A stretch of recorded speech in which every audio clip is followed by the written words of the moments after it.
Pag pumunta kayo dito sa Canada, pumunta kayo dito kasi dito yung capital city, ang Parliament Hill. Ayan, dito ako ngayon. Ayan ang aming city dito. Capital city ng Canada.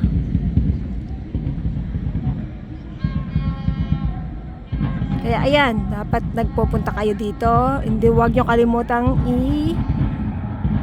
isa sa mga ano nyo to, sa mga pupuntahan. Dahil kung hindi kayo pumunta dito, mamimiss nyo. O, di ba ang ganda? Ayan, ang capital city ng Canada.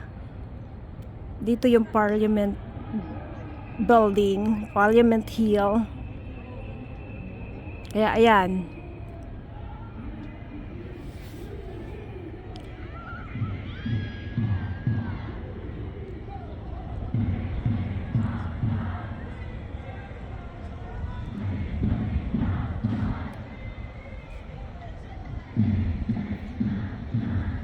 Ayun, so inikot ko lang kayo.